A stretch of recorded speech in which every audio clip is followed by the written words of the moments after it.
Iran और America के बीच 2 हफ्ते का सीज फायर कल यानी 22 अप्रैल रात 12 बजे खत्म हो रहा है। 8 अप्रैल को दोनों देशों के बीच ये सीज फायर लागू हुआ था और सीज फायर खत्म होने से ठीक पहले दोनों देशों के बीच तनाव बढ़ गया है। अमेरिकी राष्ट्रपति डोनाल्ड ट्रंप ने कहा है कि जब तक ईरान से समझौता नहीं होता है, तब तक अमेरिका ईरानी बंदरगाहों से नाकेबंदी नहीं हटाएगा। ट्रंप का ये बयान ऐसे वक्त पर आया है जब पाकिस्तान में ईरान और अमेरिका की दूसरे दौर की बातचीत पर अनिश्चितता बनी हुई है। ट्रंप ने यह भी कहा कि अगर समझौता नहीं हो पाता है तो वो ईरान के साथ सीज फायर को आगे नहीं बढ़ाएंगे। उन्होंने फिर से लड़ाई शुरू करने के भी संकेत दिए हैं। डोनाल्ड ट्रंप ने अपने social media platform truth social पर लिखा कि अमेरिका की हॉर्मुज स्ट्रेट के आसपास की 1 हफ्ते पहले शुरू हुई नाकेबंदी ईरान को पूरी तरह से तबाह कर रही है। इस नाकेबंदी को हटाने का अमेरिका का फिलहाल कोई इरादा नहीं है। इस संघर्ष में अमेरिका को साफ तौर पर जीत मिल रही है।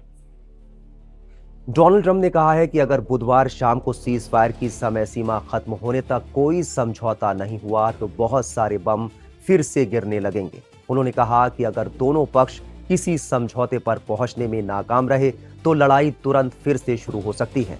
2 हफ्ते का यह सीज फायर 8 अप्रैल को शुरू हुआ था। बता दें कि रविवार को ट्रंप ने घोषणा की थी कि वॉशिंगटन से एक प्रतिनिधिमंडल सोमवार शाम को बातचीत के लिए इस्लामाबाद पहुंचेगा।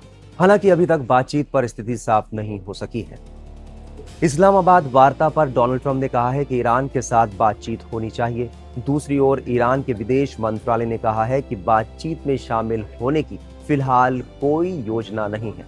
ईरानी विदेश मंत्रालय के प्रवक्ता इस्माइल बाकाई ने कहा है कि हम अपने राष्ट्रीय हितों को सुरक्षित करने के लिए अल्टीमेटम में विश्वास नहीं रखते हैं। डोनाल्ड ट्रंप ने यह भी कहा है कि उनको ईरान के शीर्ष नेताओं से मिलने में कोई दिक्कत नहीं है। ट्रंप ने कहा कि मुझे उनसे मिलने में कोई परेशानी नहीं है। अमेरिका ने 11 और 12 अप्रैल को पाकिस्तान में ईरान के साथ अपनी पहली बातचीत की थी और दूसरे दौर की बातचीत पर सस्पेंस बना हुआ है।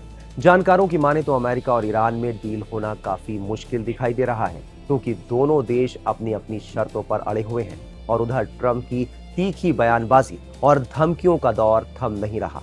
ऐसे माहौल में डील होने के आसार नहीं दिख रहे। ईरान की इस्लामिक रजीम भी झुकने को तैयार नहीं है और अमेरिका का भी रुख और इजराइल का भी जो रुख है वो पूरी तरीके से एक सख्त बना हुआ है।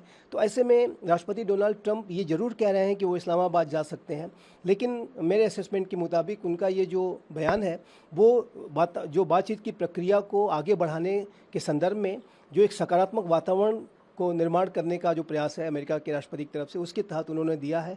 लेकिन ये जो डील है ये होना आसान अभी नहीं दिखाई देता है। यदि ये डील हो जाती है तो इससे अच्छा कुछ नहीं हो सकता। ये युद्ध रुकना चाहिए और इस युद्ध की वजह से न सिर्फ ईरान, इजराइल, वेस्ट एशिया के राष्ट्रों की जनता प्रभावित हुई है, पूरा विश्व इससे ऊर्जा के संकट से जूझ रहा है। तो ऐसे में शांति के प्रयास होने चाहिए, लेकिन जो प्रक्रिया चल रही है उसमें डील तुरंत होना या कोई बड़ी सफलता मिलना अभी मुश्किल दिखाई देता है। लेकिन मैं अंत में इसमें यही कहना चाहता हूँ कि ये जो बातचीत चल रही है उसमें बुद्धिमत्ता के साथ यदि वारिंग पार्टीज काम लें, जिसको कहते हैं विजडम, अगर प्रिवेल करता रहे, जो कि सीज फायर के समय से करता हुआ दिखाई दे रहा है, तो इससे अच्छा कुछ नहीं हो सकता। और यदि कोई डील हो जाती है जिसमें कि एक विन विन फार्मूले के तहत दोनों पार्टी सहमत हो जाती हैं, तो ये पूरे विश्व के लिए अच्छा होगा। और ये जाहिर है कि ईरान और अमेरिका और इजराइल के लिए तो विशेष रूप से ये बहुत ही अच्छे संदेश लेकर के आएगा। वहीं ईरान और अमेरिका में युद्ध विराम खत्म होने की तारीख करीब आ रही है और दोनों देशों में तनाव बढ़ता जा रहा है। ईरान का साफ कहना है कि वो अपनी शर्तों पर ही आगे बढ़ेगा। भारत में ईरान के प्रतिनिधि डॉक्टर अब्दुल मजीद हकीम इलाही ने क्या कुछ कहा, सुनिए। Actually, from the beginning, we had doubt about their readiness for negotiation, and we announced it clearly and frankly. We said that they are not ready for negotiation. But we wanted to show to the world that we are not the people of war. We want to peace in our region. Because due to this war, a lot of countries got a lot of problems. Because the price of gas is increased, the price of oil is increased, and the price of even goods and other issues and materials is increased. A lot of factories in different countries are closed. a lot of restaurants and hotels got closed. So we wanted to show that we don't want war, we want peace in this region.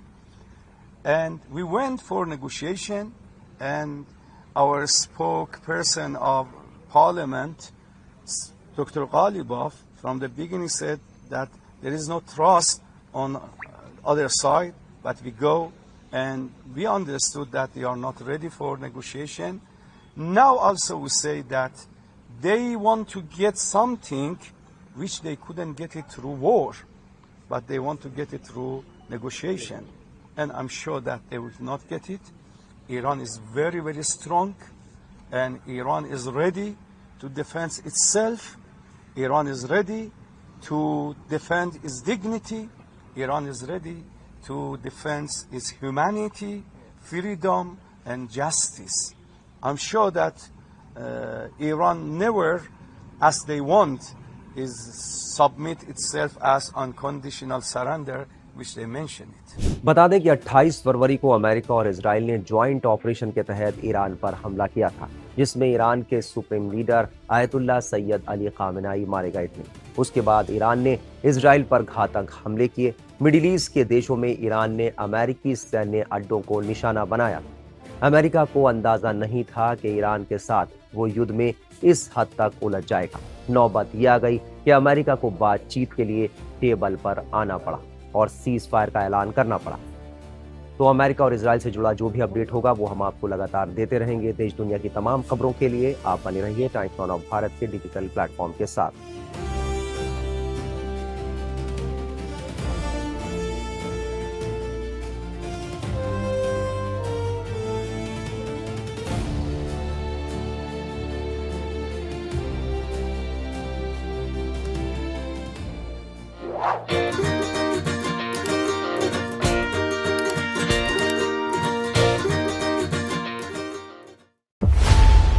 खबरों की रणभूमि में यहां शोर नहीं, सोच लड़ती है। जहां शब्द नहीं, फैक्ट्स वार करते हैं और हर सवाल खोलता है सच की नई परत।